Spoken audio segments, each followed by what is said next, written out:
Pengajian kita sekarang.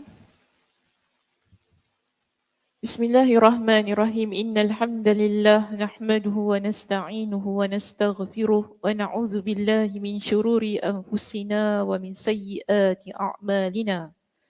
Man yahdihillahu fala mudilla lahu wa man yudlilhu fala hadiya lahu.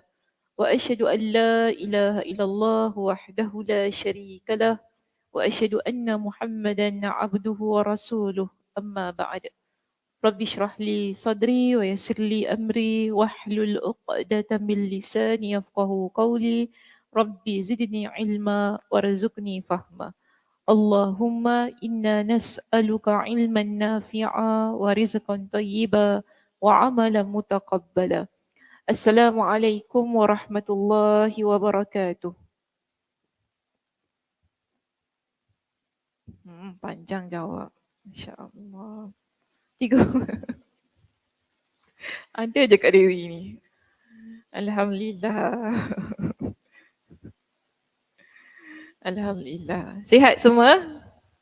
Alhamdulillah. Kak Som, naik satu level kat belakang. Lutut sakit hari ni? Oh, belunjuk je lah ujung-ujung. Okey je.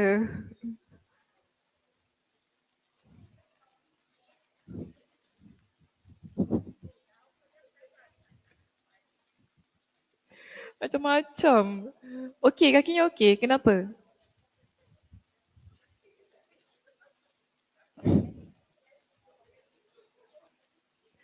Oh, makan ais kacang kaki sakit Oh, allergic ke apa? Allergic kacang ke apa? Oh. Macam-macam. Makan ais kacang Okey. Oh, Kak Som kena pantang ni makan. Memang nak sakit. Lah, memang nak sakit lah. Makan tak pantang ke sakit juga. Okey lah.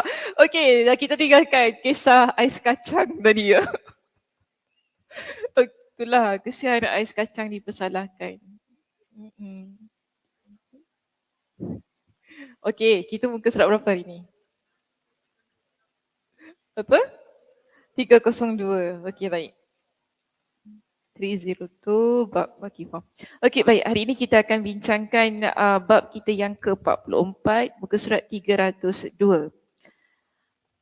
Topik kita pada hari ini ialah Nabi SAW menuangkan air wuduknya kepada orang yang sedang pingsan.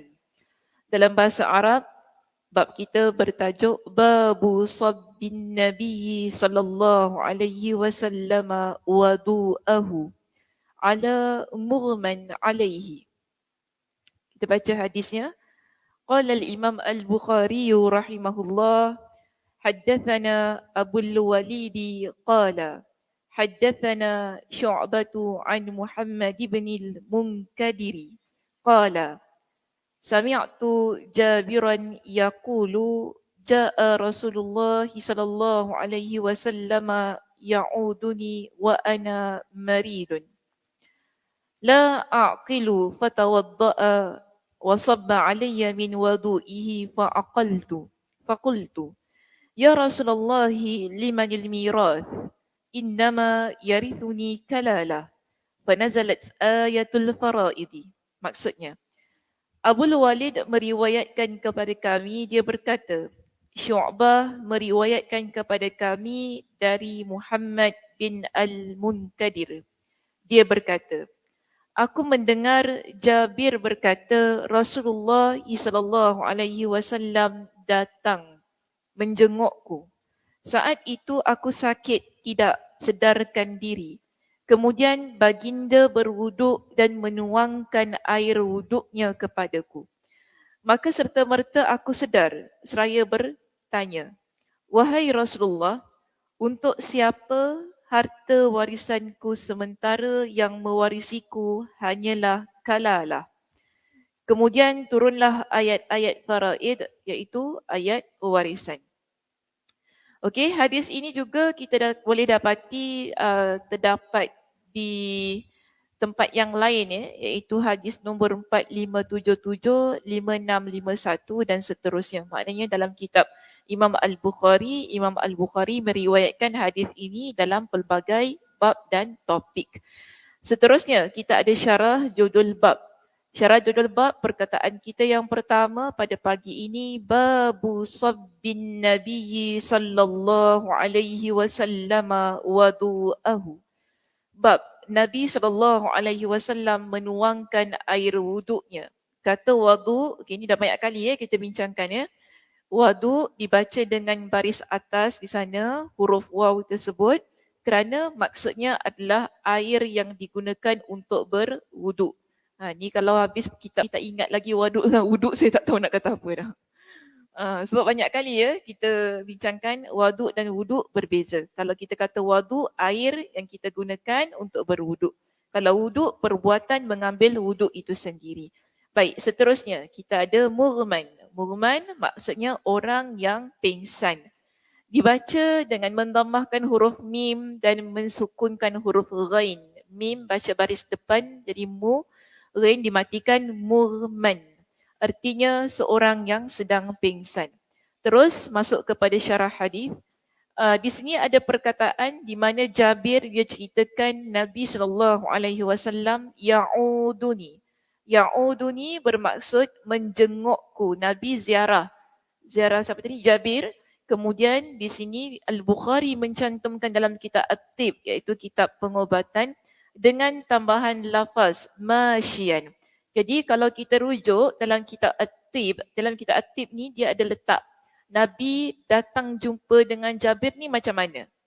Jadi dalam kitab At-Tib kata Nabi datang dalam keadaan yang Nabi berjalan, masyian, dengan berjalan kaki. Seterusnya kita ada perkataan la aqilu. Aku tidak sedarkan diri. Yakni aku Jabir radhiyallahu an, tidak sedar. Objek dihapus sebagai isyarat bahawa kondisi pingsan yang dialami cukup berat. Jadi bila digunakan perkataan mughman tadi ini menunjukkan bahawa bukan pingsan yang, pingsan ni ada macam-macam type Apa dia? Pingsan ringan. Pingsan ringan tu macam mana Liza? Sekejap dah sadar. Kalau pingsan berat? Lama sadar. Paling lama berapa tu? 10 minit paling cepat. Paling lama? 10 tahun. Oh tu koma betul juga. Tu koma. 1 hari je 1 hari pingsan. Tapi ada orang 3 hari 3 hari. Oh 3 hari pun koma juga Oh Kak Som pandai masuk medical medical school. Medic student Kak Som, Masya Allah, tabarakallah. Oh 3, kalau 3 hari kita dah boleh koma Masya Allah. Oh jadi kalau pingsan yang berat tu kira 1 hari je lah. Kira sekarang Jabir ni kalau dia kata dia pingsan berat, maknanya 1 hari. Sebab tu Nabi datang jumpa dia Kalau ringan-ringan takkan Nabi nak datang jumpa dia, betul tak? Okey, boleh? Kita ambil. Boleh diterima? Boleh. Terima kasih. Baik, terus kita lihat di sini. Artinya, mana tadi? Artinya, aku tidak sedar sedikit pun. Sikit pun dia tak sedar kan? Orang pukul muka dia ke apakah, memang dia tak sedar. Erti ini dicantumkan dengan jelas dalam kitab At-Tafsir. Di dalam kitab At-Tib tercantum dengan lafaz fawajadani qad ughmiya alayya. Beliau mendapatiku sedang pingsan. Maka inilah yang sesuai dengan judul bab. Seterusnya, perkataan kita yang ketiga. Min wadu'ihi, dari air wuduk baginda, iaitu Nabi SAW. Kemungkinan maksudnya adalah baginda menuangkan sebahagian air yang telah dipakai untuk berwuduk kepadanya atau sisa air wuduknya. Jadi ada 2 pendapat. Satu kata mungkin Nabi ambil sebahagian air wuduk Nabi lalu Nabi tuangkan kepada kepala, di atas kepala siapa tadi? Jabir.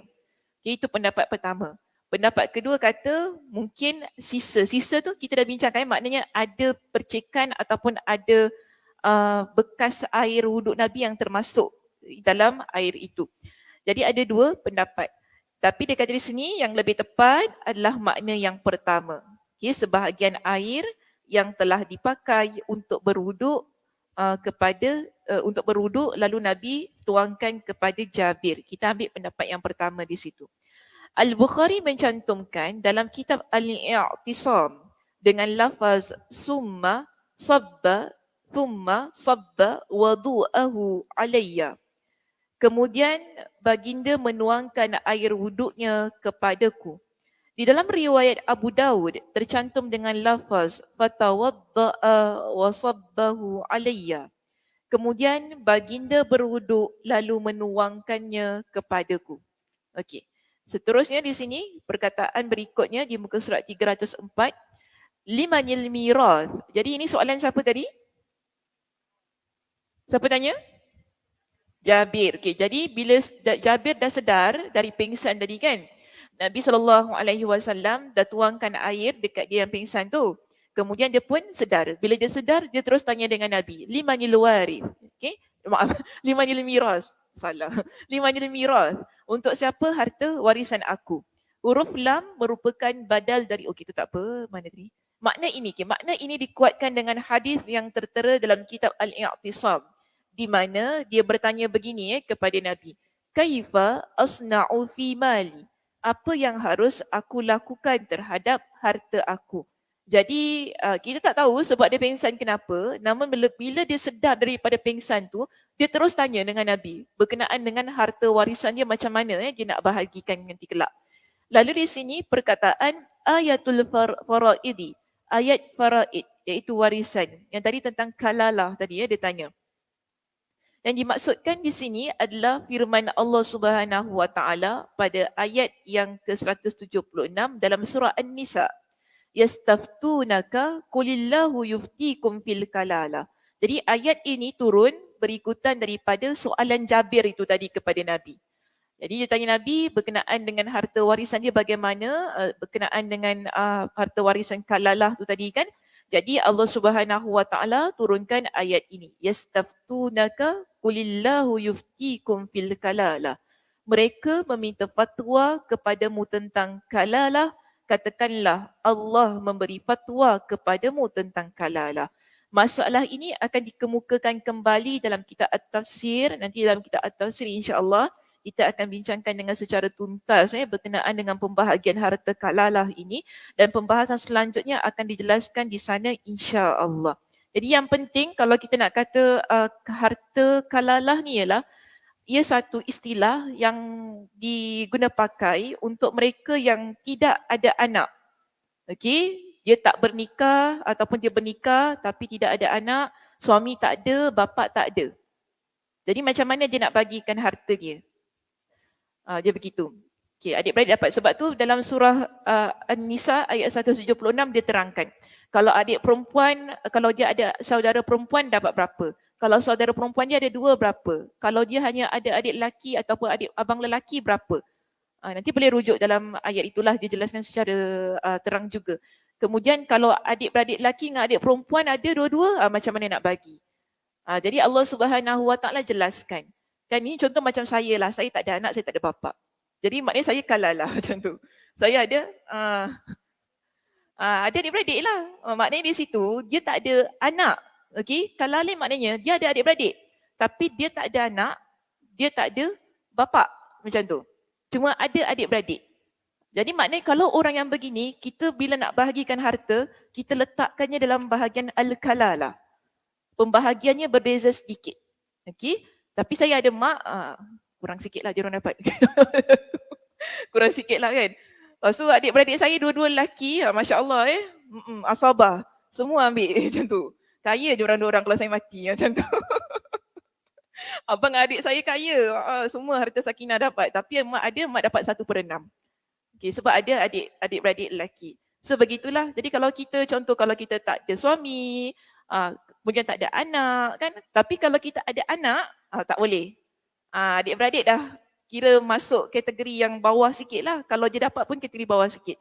Sebab tu kita kata kalalah ni ialah tak ada suami, tak ada bapa, tidak ada anak. So pembahagiannya biasanya akan bagi kepada adik-beradik. Ya begitu. Tak ada adik-beradik macam mana? Tak ada keluarga langsung. Baitul Mal. Pandai, Masya Allah. Tak payah bincang yang panjang. Okey, harta bagi kepada Baitul Mal. Baik, selesai. Macam mana balik-balik? Dah habis dah? Masuk bab 45 terus. Kita nak selesaikan bab 45 pada pagi ini. Bab 45, kita ada di sini. Actually dia tak ada banyak sangat lah. Tak apalah. Baca je, saya baca je. Dia simple je perbincangannya, tapi hadisnya ada tak salah 3 ke 4 di situ. Bincangkan tentang tempat letak air wuduk yang digunakan oleh Nabi SAW. Ni sunnah. Baik, mandi dan berwuduk menggunakan bejana air seperti mikhdab, qadah yang terbuat dari kayu dan batu. Babul ghusli wal wudu'i fil mikhdabi wal qadahi wal khashabi wal hijara. Hadis nombor 195. Qala al-Imam al-Bukhari rahimahullah, haddathana Abdullah ibn Munir, sami'a Abdullah ibn Bakr, qala haddathana Humaydun an Anas, qala حضرت الصلاة فقام من كان قريب الدار إلى أهله وبقي قوم فأتي رسول الله صلى الله عليه وسلم بمخضب من حجارة فيه ماء فصغر المخضب أن يبسط فيه كفه فتوضأ القوم كلهم قلنا كم كنتم قال 80 وزيادة. Maksudnya, Abdullah bin Munir meriwayatkan kepada kami, dia mendengar Abdullah bin Bakar berkata. Humaid meriwayatkan kepada kami dari Anas, dia berkata, ketika waktu solat sudah tiba, bangkitlah seseorang yang rumahnya dekat. Lalu dia pulang menemui keluarganya sementara yang lain tetap di tempat masing-masing. Lalu dibawalah kepada Rasulullah SAW sebuah mikhdab. Mikhdab terbuat dari batu yang berisi air. Ternyata mikhdab tersebut terlalu kecil sehingga baginda tidak dapat membentangkan telapak tangannya di dalamnya. Kemudian mereka semua berwuduk dengan air yang terdapat dalam mikhdab tersebut. Kami bertanya kepada Anas, berapa jumlah kalian pada waktu itu? Dia menjawab, jumlah kami 80 orang lebih. Jadi ada 80 orang, semuanya berwuduk daripada satu mikhdab. Cuma mikhdabnya ni, dia tak boleh, mikhdabnya muka dia kecil. Jadi tak dapat nak masukkan kedua-dua telapak tangan tu dekat situ kan. Tapi dia tak jadi masalah lah. Yang penting di sana cukup air yang digunakan untuk 80 orang. Okey, kita lihat kepada syarah judul bab. Kita ada perkataan babul ghusli wal wudu'i fil mikhdab. Bab mandi dan berwuduk menggunakan bejana air mikhdab. Kata al-mikhdab dibaca dengan mengkasrahkan huruf mim, mensukunkan huruf kha. Mim baca baris bawah, kha baca mati. Jadi bunyi mikhdab. Dan memfathahkan membaca baris atas huruf dad. Kemudian diikuti oleh ba. Mikhdab dikenal sebagai bejana apa saja yang digunakan untuk mencuci pakaian. Jadi asalnya mikhdab ini sebuah tempat isi air yang biasanya digunakan untuk cuci pakaian pada zaman Nabi SAW. Kemudian di sini dijelaskan lagi, mikhdab juga adalah nama untuk sebuah bejana kecil atau besar. Tadi dalam teks tu kan kita nampak Nabi tak boleh nak masukkan dekat dalam ni kan sebab kecil muka dia tu. Kita faham di sini mikhdab ni dia ada pelbagai macam jenis. Ada besar, ada kecil. Okey, itu satu. Kemudian Sedangkan qada, tadi kita ada dua. Satu mikhdab, dua qada, tempat ambil wudu tadi. Qadah ialah memiliki ukuran lebih besar daripada mikhdab dan biasanya terbuat dari kayu dengan mulut yang lebih kecil. Dia macam tu. Kalau mikhdab tadi dia terbuat daripada batu. Kalau qadah dia buat daripada kayu. Qadah ni macam Kedah sebut Kedah macam Kedah. Negeri Kedah macam Kedah. Orang Kedah macam tu. Dia ambil dari sini. Mungkin ada salah silahnya di situ. Okey, macam mana ni? Itu saja daripada syarah judul bab. Yang bawah tu tak apa, tinggalkan saja. Itu dia cerita tentang perkataan-perkataan mana sifat khusus, mana sifat umum. Tak apalah, tak jadi masalah. Baik, kita lihat kepada syarah hadis di sini. Haddatsana Abdullah bin Munir. Okay, itu tak apa, tinggalkan. Terus masuk kepada perkataan yang kedua. Perkataan yang kedua, hadaratis salatu, ketika waktu solat tiba. Yakni solat asar. Dekat dalam teks tak sebutkan solat apa. Jadi kita faham di sini waktu solat ini ialah solat asar. Kerana dalam teks cuma kata bila waktu solat tiba, terus setelah seorang daripada mereka ni bangun, pergi ke rumah dia, ambil air untuk digunakan berwuduk. Jadi dia kata perkataan ila ahlihi, menemui keluarganya, yakni dengan maksud untuk mengambil wuduk. Jadi ila ahlihi ni boleh maksud berbeza, mungkin dia jumpa isteri dia, boleh maksud begitu kan? Ataupun mungkin dia jumpa ada urusan keluarga, bukan begitu. Tapi tujuan dia jumpa keluarga tu tadi ialah untuk dia ambil air wuduk untuk Nabi SAW dan para sahabat yang ada bersama dengan Nabi SAW. Dan di sini dikata perkataan wabakia qaumun, maknanya tak ada yang ikut dengan dia sama-sama. Waktu tu dia sendiri pergi ke rumah, dia sendiri yang ambil air. Yang lain duduk dekat tempat tersebut. Sementara yang orang lain tetap di tempatnya, yakni di sisi Rasulullah SAW. Huruf min dalam kalimat min hijarah menunjukkan jenis bejana. Bejana apa tadi dia guna? Mikhdab. Okey, dia guna mikhdab. Seterusnya di sini, perkataan fasaghura, terlalu kecil, dibaca dengan memfathahkan huruf sad dan mendammahkan huruf ghain, sa, ru, bunyi gitu yakni Rasulullah SAW tidak dapat membentangkan telapak tangannya di dalam bejana tersebut. Di dalam riwayat Al-Asili tercantum dengan redaksi falam yastati' ayyabsuta kaffahu min sigharil mikhdabi. Namun baginda tidak dapat membentangkan kedua telapak tangannya kerana amat kecilnya ukuran mikhdab tersebut. Dan ini menunjukkan bahawa mikhdab adalah sebuah bejana kecil sebagaimana yang telah kita jelaskan. Pembahasan hadis ini telah dipaparkan pada bab mencari air wuduk, sementara kelanjutan perbahasannya akan disebutkan dalam kitab Alamatun Nubuwah. Alamatun Nubuwah maksudnya tanda-tanda kenabian. Kenapa dia masukkan dalam bab tanda-tanda kenabian?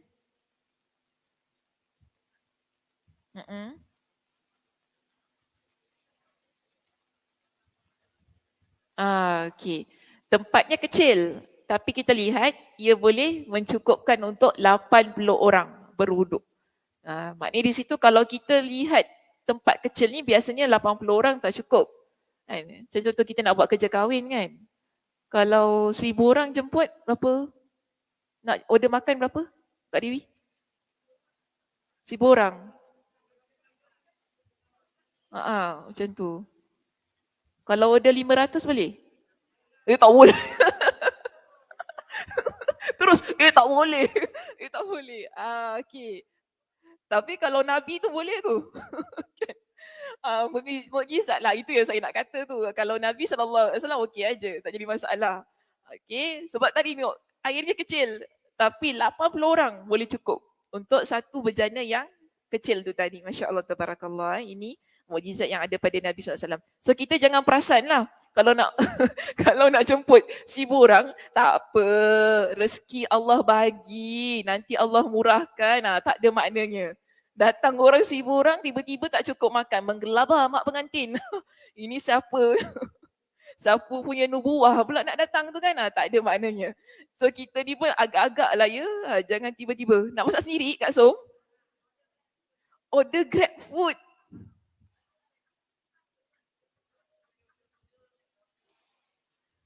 Tak cukup tu.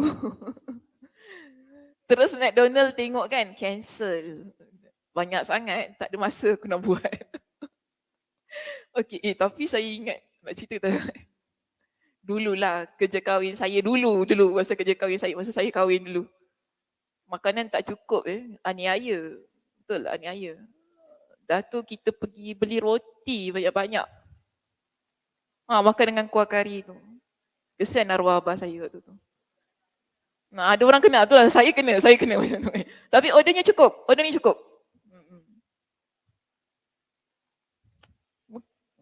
Pernah kena gitu Itulah macam-macam jenis. Okey, tak apa, tinggalkan saja itu kisah lalu. Nanti diingat-ingat luka lama berdarah kembali. Okey. Cik. Luka lama berdarah kembali. Tak apa. Kita biarkan saja kisah tu. Pengajaran kita ambil pengajaran daripada kisah. Tapi bukan salah kita. Macam mana tu? Kan susah juga. Tak, tukang masak overconfident. Dia ambil banyak sangat majlis kan. Itu yang jadi dia tak menang tangan tu. So terkena pula tempat kita. Okay, tak? Okay, actually dia punya review semua bagus lah. Kita nak ambil pun kita kena tengok kan. Review dia semua kan. Sini banyak tempat. Lepas tu dia tempat-tempat lain tu datang lambat makanannya. Apa yang dijanjikan semua tak ada lah. So ini sebenarnya kita kalau lihat catering ni pahalanya besar tau. Sebab kita bagi orang makan. Kalau kita buat company catering ni, dia kalau dibuat betul-betul amanah kan, contoh kalau kita memang tak mampu untuk ambil ramai, kita jangan ambil lah.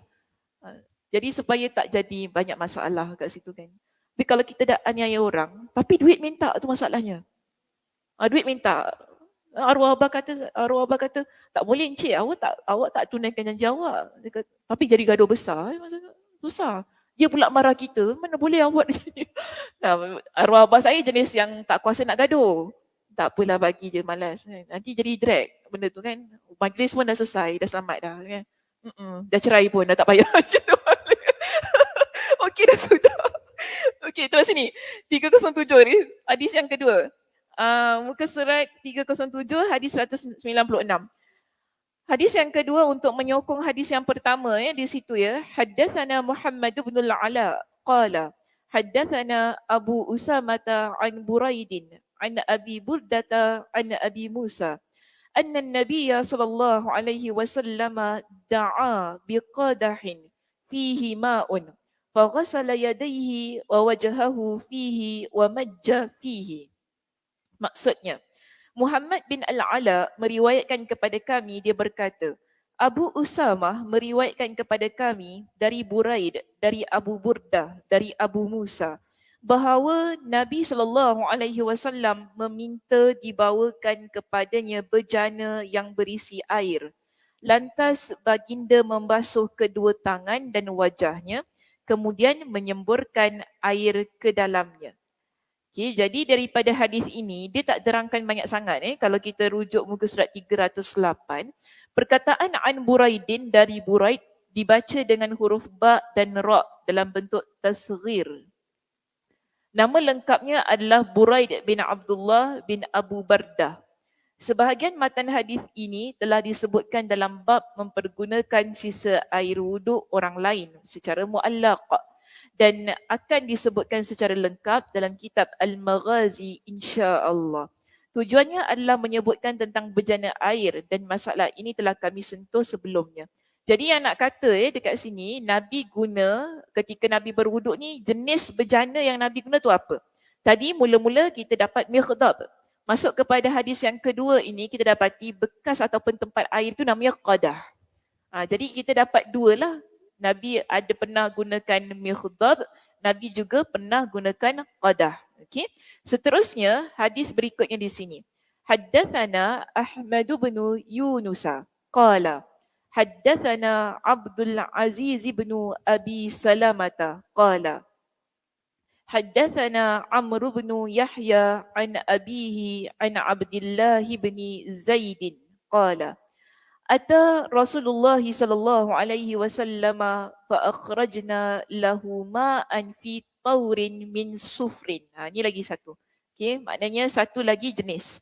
في طور من صفر فتوضأ فغسل وجهه ثلاثا ويديه مرتين مرتين ومسح برأسه فأقبل به وأدبر وغسل رجليه.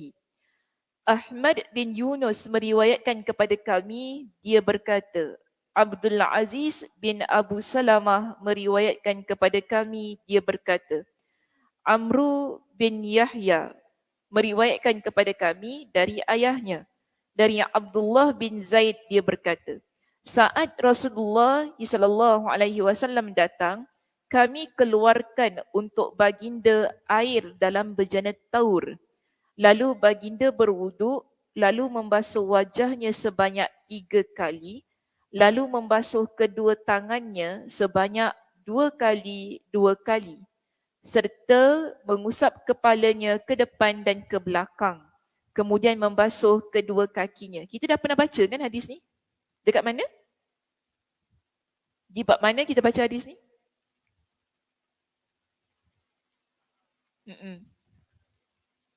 Mengambil apa? Cuba cek balik. Dekat mana kita baca? Bab mana? Nombor berapa?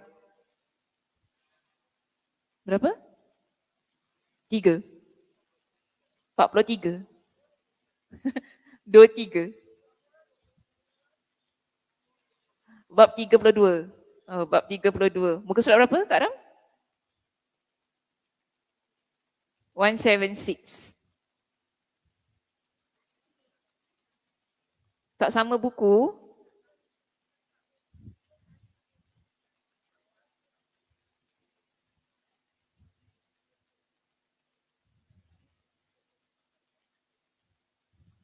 Salah lah Kak Ram.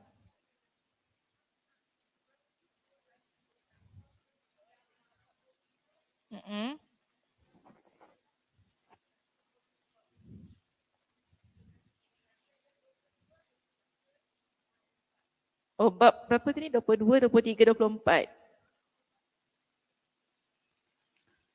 Okay, yang Kak Ram sebut ni, dia hadis yang untuk nombor 195. Yang tadi tu. Yang guna mikhdab. Okay, yang Kak Ram sebut bab 32, itu yang masa Nabi guna mikhdab tu lah. Yang cukup airnya untuk 80 orang. Tapi kalau untuk hadis taur ini, berapa tadi Kak Zaidah? 22, 23, 24. Muka surat 119.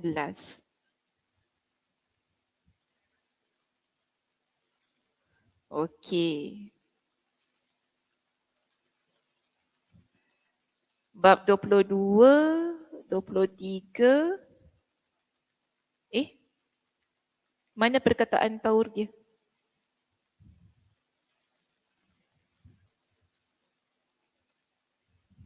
Bukan.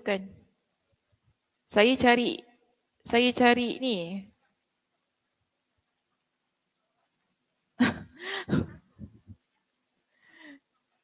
Bab apa satu pula? Okey.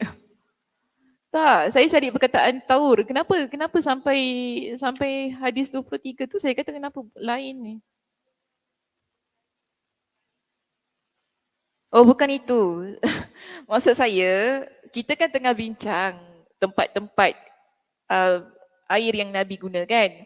Okey, tadi nombor 1 tempatnya nama mikhdab, betul tak? Okey. 2 qadah. Ini nama-nama bekas jenis tempat Nabi ambil wuduk. 3 tadi taur. Okey, taur. Hadis yang taur ini kita dah pernah bincangkan dekat dalam bab berapa? Itu maksud saya macam tu. 41.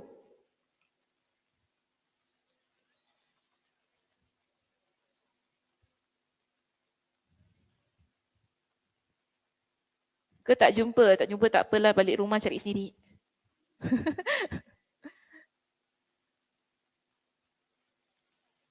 Forty-one?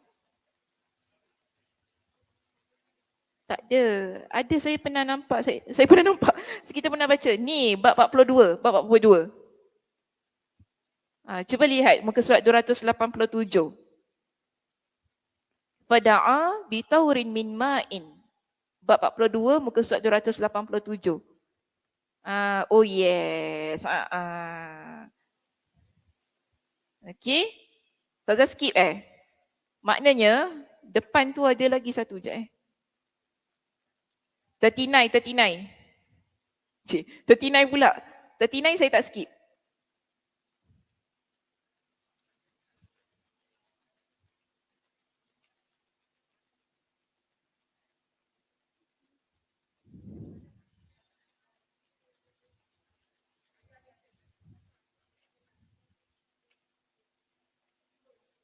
Apa yang 5?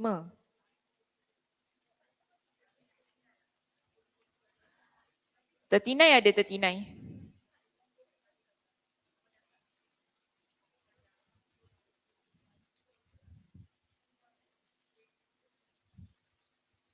Mungkin yang depan pun ada kot.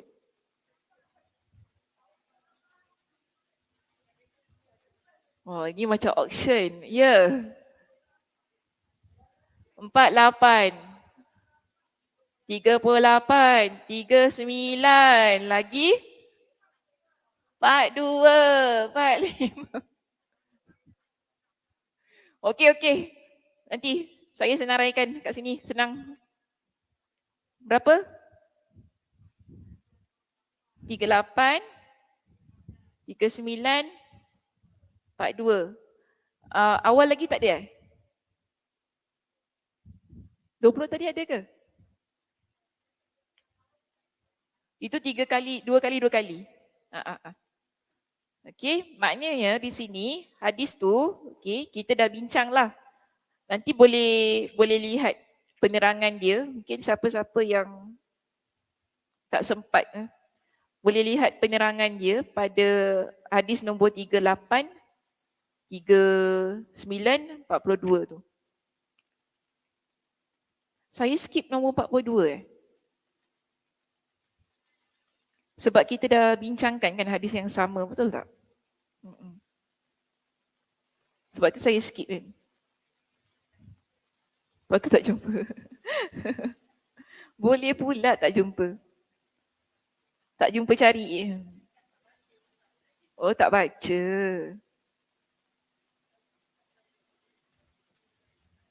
Tertinai lah, saya rasa tertinai ni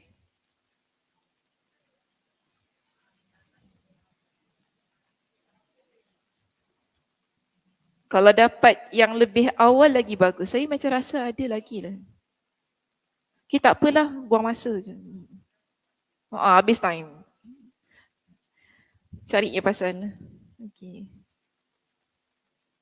Jadi hadis ini, kita lihat kepada syarah hadis tu.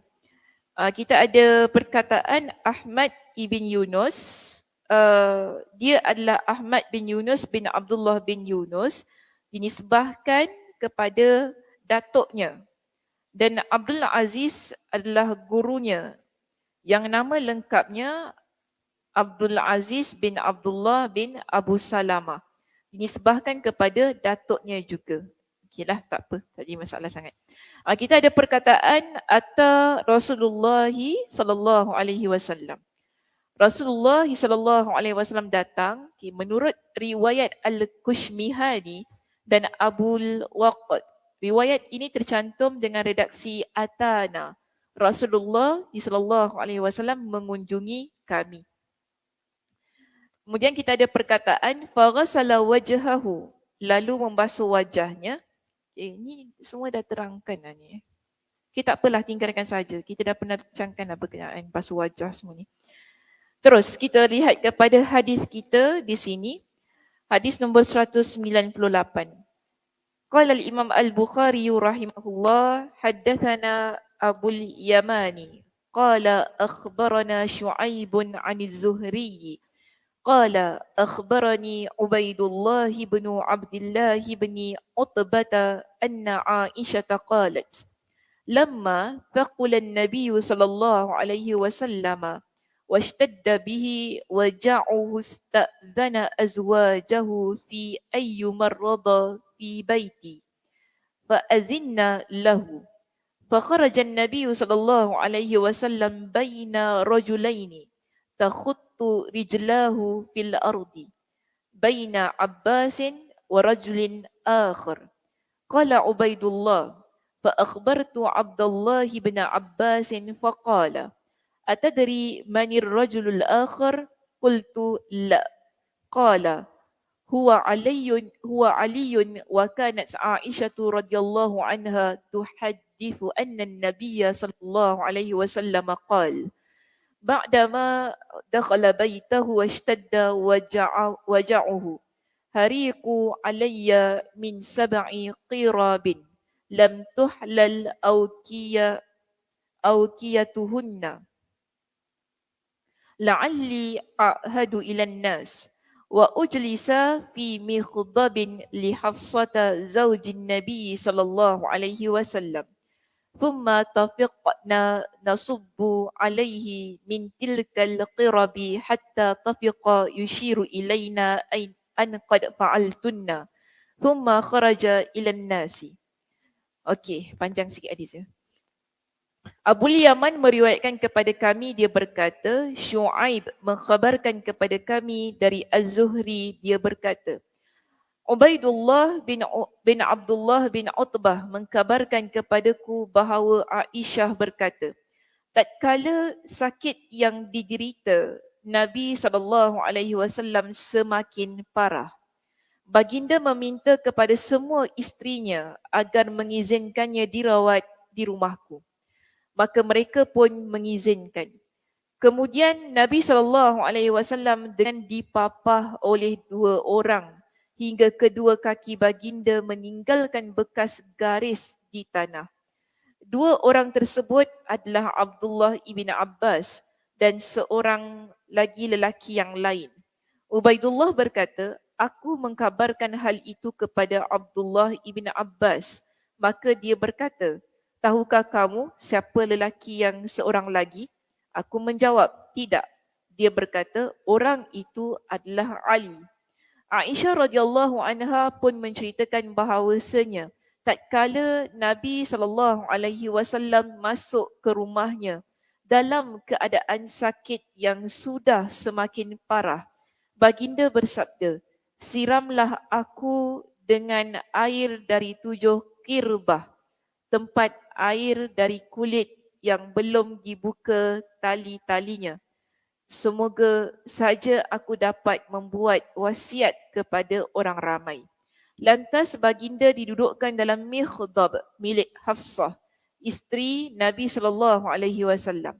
Kemudian kami pun mulai menyirami beliau dengan air tersebut hingga beliau mulai memberi isyarat kepada kami bahawa sudah cukup apa yang telah kalian lakukan itu. Kemudian baginda keluar menemui orang ramai. Okey, kita lihat kepada syarah hadis ini. Kita ada perkataan lamma thaqula. Tatkala sudah semakin parah. Ini Nabi sakit yang dah, ini kita panggil penyakit yang bawa kepada kewafatan baginda sallallahu alaihi wasallam di akhir-akhir hayat Nabi, yakni sakit yang beliau derita. Lafaz saqula dibaca dengan mendammahkan huruf qaf dengan wazan saghura. Demikian yang disebutkan dalam kitab As-Sihhah. Di dalam kitab Al-Qamus yang ditulis oleh guru kami diterangkan bahawa kata thaqila sama seperti wazan fariha. Terdapat ucapan thaqil atau thaqil yang bererti sakitnya semakin parah. Kemungkinan ada kata yang tidak tercantum dalam naskhah, wallahu a'lam. Tapi dalam naskhah ini kita guna perkataan thaqula. Okey. Baik, seterusnya perkataan fi ayyu marrada, untuk dirawat, dibaca dengan memfathahkan huruf ra yang ditasydidkan. Ra itu ada sabdu ya, ra, yumarra. Dibaca dengan memfathahkan huruf ra yang ditasydidkan, yakni penyakit yang memerlukan rawatan orang lain. Jadi kalau kita guna perkataan ayyu marada ini, maknanya kita tak boleh sembuhkan sendiri. Biasanya perkataan marada kita perlukan orang lain untuk rawat kita. Jadi begitulah keadaan baginda sallallahu alaihi wasallam pada waktu itu. Jadi di sini kita lihat peristiwa yang berlaku pada waktu tersebut. Perkataan fa'azinna ini menunjukkan kepada kita maka mereka pun mengizinkan. Dibaca dengan mengkasrahkan huruf zal dan dengan mentasydidkan huruf nun yang difathahkan, yakni mendapat izin dari isteri-isteri baginda. Hadis ini merupakan dalil bahawa menyediakan pembahagian waktu kepada para isteri hukumnya wajib atas Nabi SAW. Atau boleh jadi hal itu baginda lakukan dalam rangka ingin mengenakkan perasaan mereka. Jadi Nabi ni waktu Nabi sakit, Nabi ada ramai isteri ya. Tapi Nabi memilih untuk berada di rumah Aisyah radhiyallahu anha. Tapi pada waktu itu kita lihat situasinya di sini, Nabi minta izin terlebih dahulu kepada semua isteri-isteri Nabi. Okay, Nabi minta supaya Nabi berada di rumah Aisyah. Setelah isteri-isteri Nabi yang lain semua izinkan, barulah Nabi dihantar ke rumah Aisyah radhiyallahu anha. Ini kalau kita lihat tadi pada penerangan Imam Ibn Hajar, dia kata apa? Ia merupakan dalil yang menunjukkan bahawa wajib untuk memberikan pembahagian hari kepada isteri-isteri. Dia, kenapa? Dah suruh balik ke? Okay. Mati pula. Kalau seorang itu, dia memiliki isteri lebih daripada seorang. Maknanya di sana dia perlu untuk memberikan hari dulu. Okay, bahagi harinya. Dengan isteri pertama berapa hari, isteri kedua, ketiga berapa sampai isteri yang keempat. Jadi di sini ia berdasarkan kepada sunnah yang dilakukan oleh Nabi SAW. Kemudian kita lihat selain daripada itu, dalil ini juga menunjukkan kepada kita bagaimana Nabi SAW amat menyantuni para isteri. Okay, Nabi tak ikut kepala baginda sendiri walaupun di saat akhir-akhir kehidupan baginda. Kita tak kalau kita kata alah orang dah ujung-ujung nyawa ni ikut je lah, tak payah nak minta izin. Kita kalau gitu. Tapi Nabi tidak. Masih lagi Nabi SAW minta izin semua bila semua dah izinkan sebab kenapa saya kata semua dah izinkan? Perkataan fa'azinna itu. Fa'azinna menunjukkan mereka pun mengizinkan. Maknanya semua isteri Nabi tidak ada seorang pun yang tak izinkan. Bila semua dah izinkan baru dihantar ke rumah Aisyah radhiyallahu anha. Dan saya rasa kalau ada satu orang yang dia bantah, mungkin tak dihantar. Okay, tak dihantar. Kerana Nabi SAW jenis yang amat meraihkan perasaan para isteri. Okay, dia bukan orang yang ikut kepada rasa dia, bukan begitu. Jadi masya-Allah tabarakallah, kita lihat bagaimana seorang suami walaupun isterinya ramai amat menyantuni perasaan seorang isteri, ramai isteri kan, kita suami seorang pun tak boleh nak santun perasaan kita. Ini Nabi SAW tengok ya, masya-Allah tabarakallah. Sebab tu tak hairan Nabi kata apa? Khairukum li ahli. Yang paling baik di kalangan kalian ialah yang paling baik kepada isterinya. Tapi Nabi kata apa? Ana khairukum li ahli. Aku yang paling baik kepada isteri aku. Jelas dalam hadis ini kita nampak Nabi tunjukkan saat di akhir-akhir nafasnya pun masih lagi dia perhatikan pada isteri. Okay, ada tak isteri-isteri ni okey semua macam mana kan? Macam tadi saya katalah, kalau kita dah gini sudah tak payahlah nak hantar rumah Aisyah, hantar je lah, tak payah minta izin. Tapi masih lagi minta izin. Masya Allah, tabarakallah. Okay, bagaimana Nabi SAW tunjukkan kepada kita contoh yang terbaik sebagai seorang suami. Okey, baik. Tak boleh cakap lebih-lebih, nanti orang marah. Okey, baik terus. Perkataan di sini, ya, apa dia? Apa? Sunnah, ya. Tak boleh sensitif. Kita suami satu memang suami satu. Kita tak ada madu, okey. Yang ada madu nanti marah. Jangan cakap banyak-banyak. Oh, pahala senang lah Kak Dewi. Cuba kena Kak Dewi. InsyaAllah.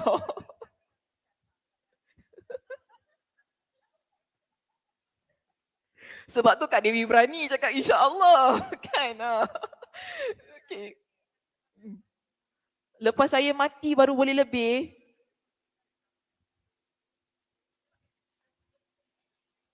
Kenapa Nabi macam itu kenapa?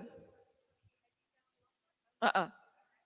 Oh, jadi nak jadi macam Siti Khadijah lah. Tak nak jadi macam Aisyah. Kata nak pahala lebih tadi. Oh, tu pun sunnah ya. Okey lah, sebab tu saya kata sensitif benda ni. Macam-macam nanti orang cakap kan. Tak apa, tinggalkan saja. Tinggalkan saja.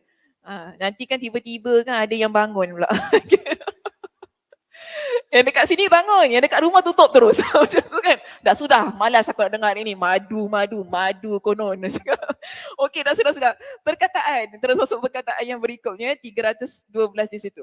Perkataan hariku maksudnya siramilah. Okey. Baik, terus yang itu semua tinggalkan sebab dia bincang tentang perkataan, asal-usul perkataan dan sebagainya. Tak apalah, saya pun tak nak bincang panjang-panjang dekat situ. Masuk kepada yang perenggan terakhir sekali di bawah. Min sab'i kirabin. Dari 7 kirbah. Al-Khattabi di sini dia jelaskan maksud di sini. Sepertinya baginda SAW hendak mengambil berkat dengan bilangan ini. Bilangan berapa tadi? 7. Okey. 7 geriba tadi ya. Sebab bilangan ini banyak disebutkan dalam perkara-perkara syariat dan asal penciptaan makhluk. Ini perkataan 7 ni banyak disebut dalam Al-Quran. Okey, setuju? Contoh? 7 lapis langit, 7 lapis bumi.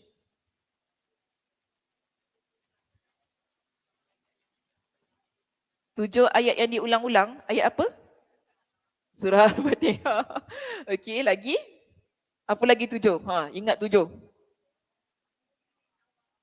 7 apa? 7 tawaf. Oh, 7 tawaf pula. Okey, 7 kali tawaf. Lagi? Sa'i lagi? Melontar 7 kali ke? Jangan.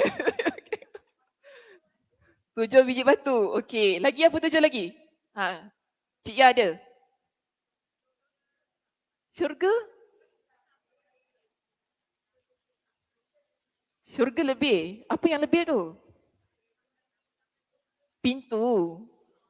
Pintu syurga 8. Pintu syurga bukan 7 Jangan salah. Okey. Apa lagi 7? Apa suka sangat tu? Kenapa suka sangat tu? 7 hari.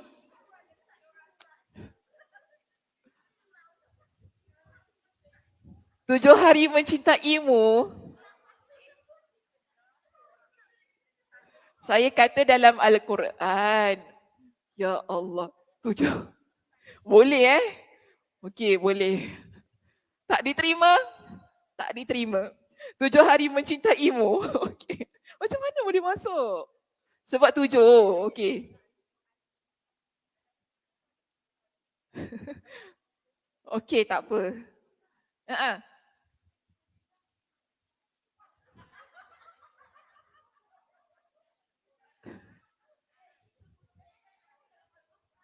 Puteri Gunung Ledang berapa hari? 7 hati nyamuk lagi? Aku layan je sekarang ni. Sekarang ni saya layan tu. Okey, 7 hati nyamuk lagi apa? 7 apa? Tak tahu lagi. Mak kilau tak ada sekejap lagi masuk bulan mak kilau. Tak ada 7 Okey. Dalam Al-Quran apa lagi 7? Dalam Quran lah. Situ. Gunung Ledang buat apa? Apa lagi? 7 dalam Quran. 7 petal langit dah. Tadi saya dah sebut dah 7 langit.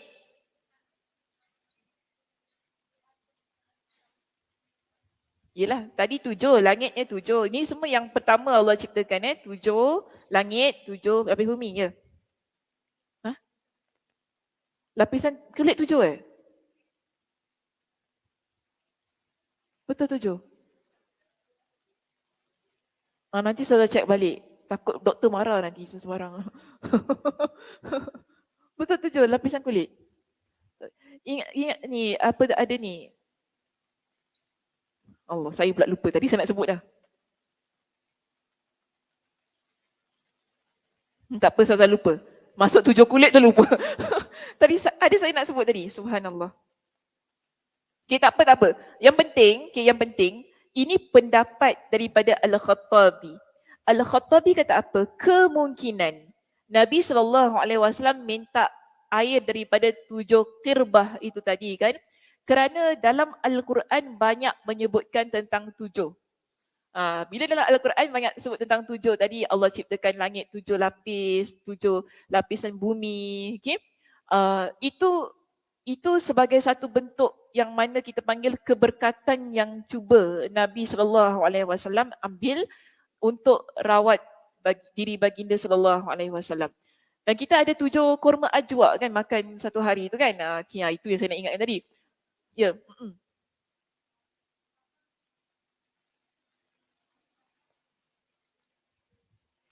Apa dia?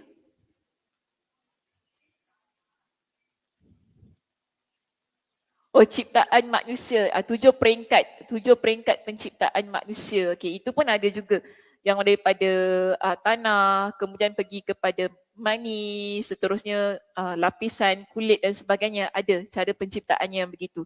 Okey, jadi kita lihat di sini kata sebab bilangan ini banyak disebutkan dalam perkara-perkara syariat. Perkara-perkara syariat maksudnya ialah kita kata di situ ia mungkin disebutkan dalam Al-Quran dan juga hadis Nabi SAW. Macam tadi kita kata 7 kali tawaf. Itu kan sa'i semua kan ada 7 tadi kan. Ia merupakan satu hal yang terkandung dalam syariat kita. Tapi jangan ambil ia sebagai satu angka yang mana boleh datangkan tuah ya. Jangan buat begitu. Ini benda-benda yang berkat ini dia hanya ada pada sesuatu yang berdalil. Kalau dalam Al-Quran kata tentang makan kurma 7 biji, itu saja yang kita percaya begitulah keadaannya, keberkatannya begitu. Tapi kalau kita nak apply pada benda-benda lain, jangan dilakukan jika tanpa dalil di sana. Sebab saya nanti bimbang semua pergi letak 7. Kan?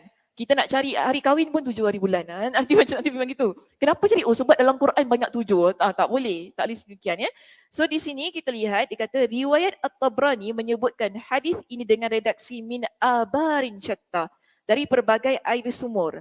Tapi ada juga yang kata daripada pelbagai air perigi. Bukan daripada air dalam kirbah tu tadi. Itu riwayat yang lain. Seterusnya zahirnya di sini hadis ini berkaitan dengan pengobatan. Hal ini dapat dibuktikan melalui sabda baginda sallallahu alaihi wasallam dari riwayat sahih lainnya yang berbunyi la'alli astarihu fa'ahada. Semoga penyakitku lebih ringan dan dapat memberikan wasiat kepada orang ramai. Okey, sikit lagi ya di sini. Perkataan wa ujlisa fi mikhdabi Hafsah. Lantas baginda didudukkan dalam mikhdab milik Hafsah. Ibn Khuzaimah meriwayatkan dari jalur Urwah dari Aisyah radhiyallahu anha dengan menyebutkan tambahan annahu kana min nuhasin, bahawasanya ia dibuat dari tembaga. Yang mikhdab tadi mikhdab tadi dibuat daripada tembaga. Hadis ini mengisyaratkan bahawa bantahan terhadap pendapat yang memakruhkan mandi dengan menggunakan mikhdab sebagaimana terdapat riwayat yang sahih dari Ibn Umar dalam hal ini. Atta' berkata Ibn Umar tidak menyukai tembaga kerana baunya. Ada bau ya tembaga ni? Okey. Patutlah. Okay. Jadi takut berbau takut beri kesan pada air tu tadi. Kan takut air pun turut bau tembaga tersebut. Okey, tak tinggalkan saja di situ. Perkataan nasubbu alaihi min tilka. Kami pun menyirami Nabi dengan air yang tadi, iaitu air daripada 7 kirbah yang mereka dapatkan. Perkataan hatta tafiqa, kemudian baginda pun mulai. Apabila seseorang memulai sesuatu perbuatan dan masih terus melakukannya, maka biasa dikatakan tafiqa, yaf'alu kadha. Perkataan thumma kharaja ilan nas, Kemudian baginda keluar menemui orang ramai. Imam Al-Bukhari menambahkan di akhir kitab Al-Maghazi dari jalur Aqil dari Az-Zuhri dengan redaksi fasalla bihim wa khatabahum thumma kharaja.